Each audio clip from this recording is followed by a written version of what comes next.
여러분 안녕하십니까? 10월 27일 목요일 뉴스투데이 시작합니다. 윤석열 대통령의 최측근으로 꼽히는 검찰 출신의 조상준 국정원 기획조정실장이 취임 4개월 만에 돌연 사직했습니다. MBC 취재 결과 김규현 국정원장과 인사 문제를 놓고 갈등이 컸던 것으로 전해졌습니다. 이정은 기자입니다. 조상준 국정원 기조실장이 어제자로 면직 처리됐습니다. 지난 25일 국정원장이 아닌 대통령실에 사의를 표명했고 윤석열 대통령이 이를 수용했습니다. 조상준 기조실장이 원장에게 직접 전화를 했느냐라는 질문에는 전화를 받지 않았다. 대통령실에 의사표명을 한 것으로 알고 있다라는 답변이 있었습니다. 조 전 실장은 2006년 대검찰청에서 론스타 외환은행 헐값매각 사건 수사를 하며 윤 대통령과 연을 맺어 김건희 여사 사건 변호를 할 만큼 측근으로 꼽힙니다. 그런 조 전 실장이 국정원장을 뛰어넘어 면직 처리되면서 여러 의문이 제기되고 있습니다. 어떻게 기조실장이 국정원장을 패스하고 대통령실에서 사표를 내요? 그러면 대통령실에서도 사표가 들어왔으면은 원장에게 하문을 해야 물어봐야 될 거 아니에요. 사직 배경에도 관심이 쏠리고 있습니다. 대통령실은 일신상의 사유라고 밝혔는데 MBC 취재 결과 인사 문제를 두고 조 전 실장이 김규현 국정원장에 강하게 반발한 게 원인이 된 걸로 전해졌습니다. 인사 갈등은 대통령실에도 전달된 걸로 보입니다. 하지만 임기 초 국정원장을 교체하는 게 부담스러운 점을 고려해 대통령실이 김 원장에 맞추라는 쪽으로 조 전 실장을 설득한 걸로 전해졌습니다. 국정원장과 국정원 2인자 사이 갈등에서 대통령실이 국정원장에 힘을 싣는 쪽으로 수렴되자 결국 조 전 실장이 사의를 표명했고 윤 대통령도 이를 수용했다는 겁니다. 후임 국정원 기조실장에는 역시 검찰 출신인 김남우 전 서울 동부지검 차장검사가 유력한 걸로 알려졌습니다. MBC 뉴스 이정은입니다. 러시아가 우크라이나 침공 이후 처음으로 핵훈련을 실시하고 미사일 발사 장면까지 공개했습니다. 매년 반복된 훈련이라고는 하지만 러시아가 최근 잇따라 우크라이나의 더티밤, 즉 방사능 물질을 넣은 폭탄 사용을 언급하고 있어 긴장감이 높아지고 있습니다. 파리에서 조명아 특파원입니다. 러시아 북부의 미사일 발사장, 대륙간 탄도미사일 야르스가 불꽃을 내뿜으며 발사됩니다. 가렌치에선 잠수함 발사 탄도미사일 SLBM이 솟구칩니다. 러시아가 전략 핵무기 사용 등을 점검하기 위해 실시한 핵전쟁 훈련 공개 장면입니다. 블라디미르 푸틴 러시아 대통령은 크렘린궁 상황실에서 영상으로 참관하고 군 총참모장의 보고를 받았습니다. Под вашим руководством проводится тренировка по управлению вооруженными силами Российской Федерации, в ходе которой будут отработаны задачи нанесения массированного ядерного удара.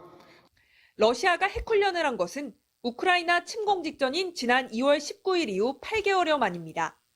매년 해온 훈련이라지만 북대서양 조약기구 나토가 핵 억지 훈련을 하고 있는 데다 러시아가 잇따라 우크라이나의 더티밤 사용 가능성을 주장하고 있는 상황이라 긴장감을 높이고 있습니다. 더티밤은 방사능 물질을 재래식 포탄에 담아 터뜨리는 무기로 핵물질이 폭발 지역을 오염시켜 더러운 폭탄으로 불립니다. Нет, все помалкивают. Известно и о планах использовать для провокации так называемую грязную бомбу. 우크라이나와 나토는 이에 대해 전쟁을 키우기 위한 거짓 구실에 불과하다며 러시아의 더티밤 주장은 황당하다고 정면으로 반박했습니다. 파리에서 MBC 뉴스 조명아입니다. 고금리의 여파로 미국 주택담보대출 모기지의 평균 금리가 7%를 넘어섰습니다. 경기 침체의 전조라 볼 수 있는 장단기 국채 금리는 역전됐습니다. 뉴욕에서 이용주 특파원입니다.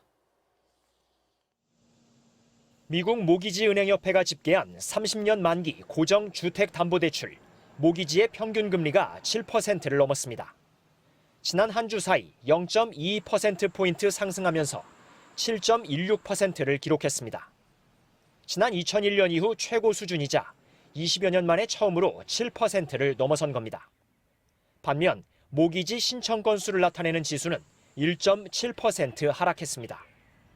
모기지 신청은 1997년 이후 가장 둔화됐다고 로이터 통신은 보도했습니다.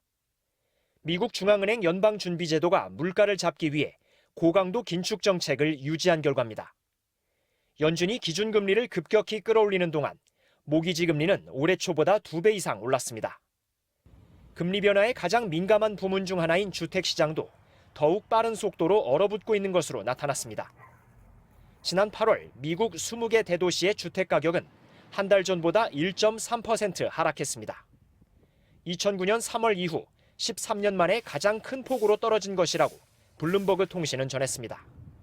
최근 집값이 워낙 치솟은 탓에 1년 전에 비해 10%대 상승률은 유지됐지만 전국적으로 상승폭 자체가 크게 줄고 있는 것으로 집계됐습니다. 이와 함께 미국 경기 침체 가능성이 높아졌다는 또 다른 신호도 감지됐습니다. 2년물 미국 국채금리에 이어 3개월물마저 장기 국채인 10년물 금리를 역전한 것으로 나타나면서 경기 침체가 이르면 6개월 뒤부터 현실화될 것이란 우려가 커지고 있습니다. 뉴욕에서 MBC 뉴스 이용주입니다. 오늘부터 코로나19 백신 추가 접종 대상이 전면 확대됩니다. 18세 이상 성인이라면 모두 추가 접종을 받을 수 있는데요. 방역당국은 겨울철 재유행에 대비한 대책인 만큼 적극 동참해달라고 강조했습니다. 조희원 기자입니다. 정부가 오늘부터 코로나19 백신 추가 접종 대상을 18세 이상 성인 전체까지 확대하기로 했습니다. 60세 이상 고연령층과 면역 저하자, 감염 취약시설 입소자 또는 종사자로 한정했던 추가 접종 대상을 대폭 늘리기로 한 겁니다.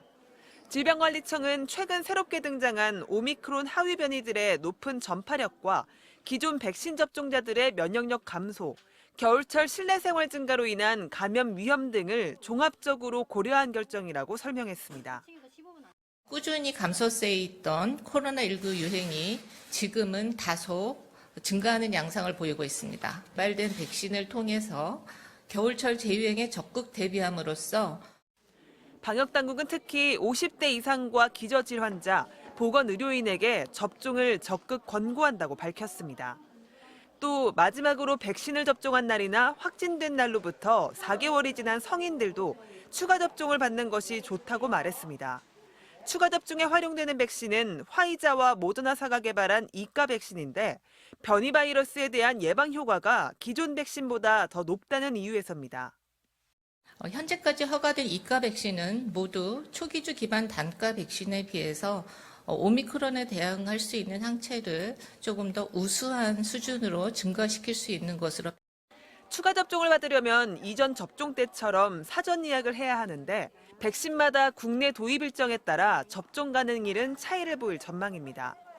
한편 질병관리청은 최근 확진자 증가 추세가 7차 재유행을 의미하는지에 대해서는 그동안 재유행은 특정 변이의 우세화와 함께 일어나는 경우가 많았다며 지속적인 모니터링이 필요하다고 밝혔습니다. MBC 뉴스 조희원입니다.